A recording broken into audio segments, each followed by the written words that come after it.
Hello everyone, my name is Josh and this is the Skype for Business recap. I feel wrong, I skipped a whole week. But honestly, looking at the content from this last week and what was news, or rather what wasn't news, I'm kind of glad I did skip a week because now I've actually got enough content from the last 2 weeks to do one episode.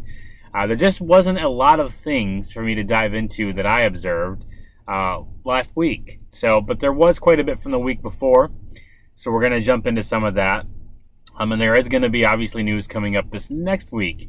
Enterprise Connect is kicking off next week, so that's going to be a big deal. That's one of the bigger conferences of the year. Again, this is going to be in Orlando.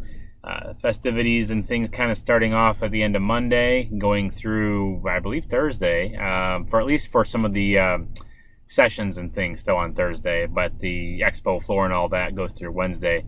If you're going to be in town, hope I'll see you there. I will be working part-time at the Integration Partners table, and hopefully the other part of the time catching a few good sessions. If I'm lucky, maybe the Skype for Business keynote, and we'll see if there's any real cool good news coming out of there. But should be a good time. I'm looking forward to it. Yeah, this next week. So okay, now for the last 2 weeks, let's do some catching up. I've got a lot of tabs opened up in the browser for us to go through here. A lot of things I want to touch on, and so we'll go over to our Infinity screen and jump right onto the browser. Okay, first one, obviously not last week, but the week before. Microsoft Teams finally went GA. Big announcement. It wasn't like a surprise announcement. They, sent out invitations and kind of built up the, had a drum roll going for the announcement that they had on that Wednesday of the week prior to last.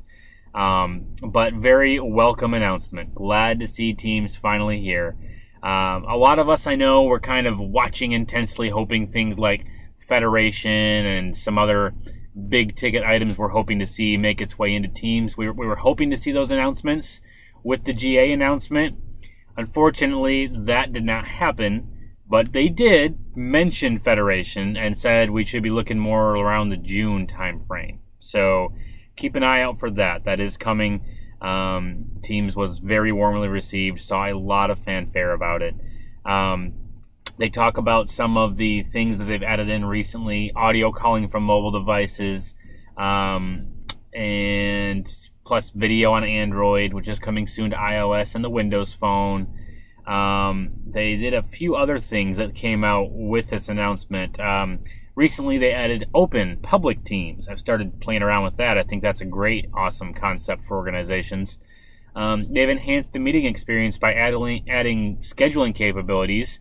This part I love, free busy calendar availability for your team members. That's a pretty cool thing to have in there when you're scheduling meetings. And then adding recurrence to your meetings, another big deal, and making it easier to transition from chat to high quality voice and video. So really good developments on the meeting front. They talked a little bit more about more bots coming, partnering with other third parties for different connectors and everything that you can add into your teams. They talk about security. They added support for audit log search, e-discovery, and legal hold, as well as MAM with Microsoft Intune. And starting the day they made this announcement, Microsoft Teams is automatically provisioned with Office 365. That switch is being automatically flipped on. Lastly, this video at the bottom, very good video, very good overview of what's there and what's new at general availability. So check out this video. It's just a really good walkthrough from the from the product team. So, all right, great. Microsoft Teams is here. On that note, I am still lobbying heavily for complete Skype for Business integration into Teams. That is one of the top 20 items. I think it's number 15 or 14 at this point on the user voice site for giving feedback to the Teams product team. It has gotten over 1,000 votes now. It is gaining some real big steam, and I think there are some wheels turning in the background there. I'm really hoping. So if you haven't voted for that yet, please take 30 seconds to go out to the site, quickly register, and vote for it. That's a big deal right there. All right, moving along.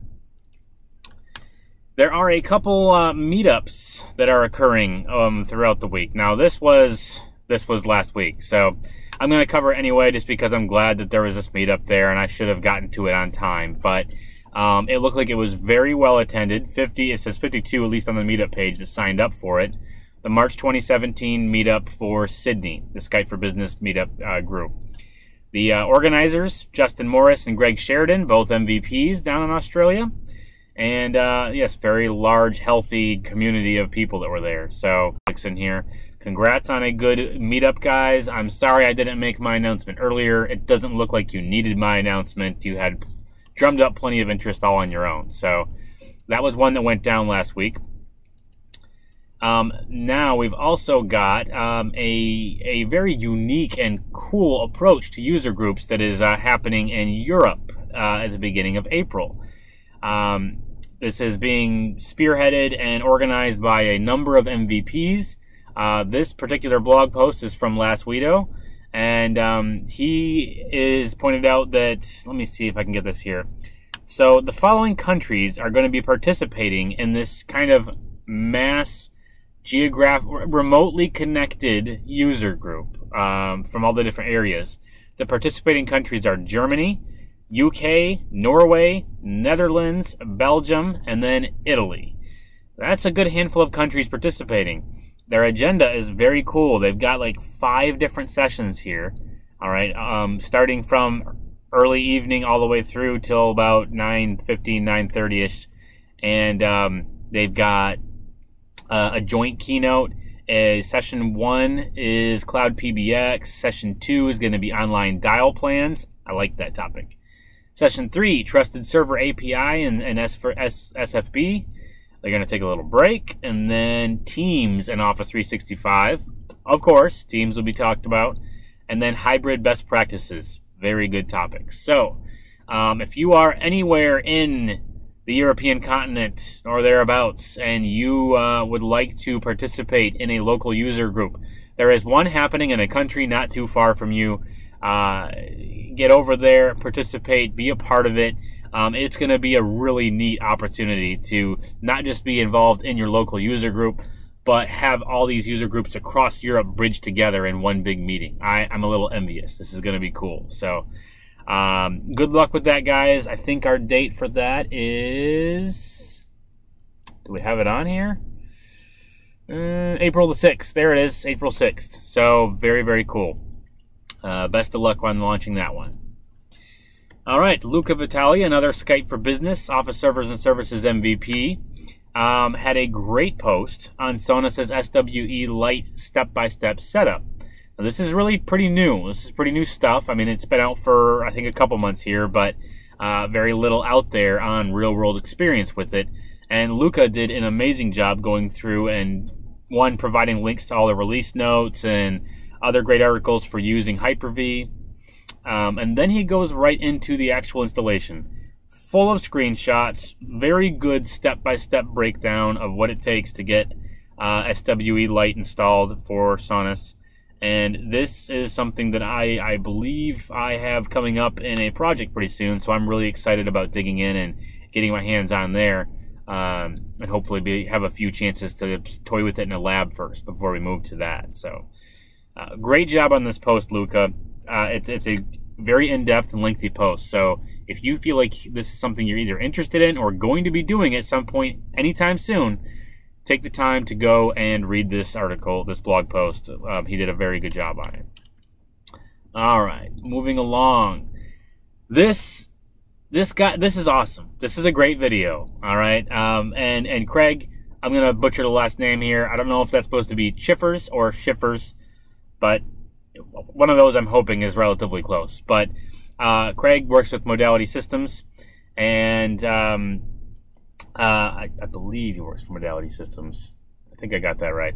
But he had a great vlog post here, and from the sounds of it, he might be starting to do more vlogs, so I'm excited to see follow-ups. But he gave a great breakdown about what is Cloud PBX and specifically CCE. And he goes in there and gives not only a very good breakdown of the various components of this. But he does it at a high level that is still plenty involved, and he does it with his own unique style. I'm not going to spoil the intro to the video that really just caught my attention and got me smiling right out the gate and made me watch the rest of the thing, watch the rest of the video the whole way through. But watch it; it's worth the time. Even if you're fully aware of Cloud PBX and CCE, you might really enjoy the video and want to share it with others who are trying to wrap their minds around what's going on with this exactly. Great job on this, Craig. Big kudos. Really looking forward to hopefully future videos very soon here. Okay. Now this is not new. This is not new, but Sean Harry on Twitter, I saw he shared this this last week. And when I went and looked at it, I was like, okay, I've never heard of it or seen it, this Lync User Manager. But this was published back on, or last updated in February of 2015. So a couple years ago now. And this tool, it has only been tested with Lync Server 2013 and on Windows Server 2012 R2. So, you know, with a couple earlier versions as well. But it is not a Skype for Business tool. I don't know if it'll work with Skype for Business. I haven't tested it myself. I'm not sure if anyone else has. But this is a very intriguing tool. And if you take a look through some of this, the whole premise here is the control panel is a great general user management tool, the Lync control panel. But there are limitations, and he points out many of these. Private numbers are added from management shell only. You can't set a PIN as you create the user in one step. Voicemail or unified messaging requires a trip over to the Exchange servers.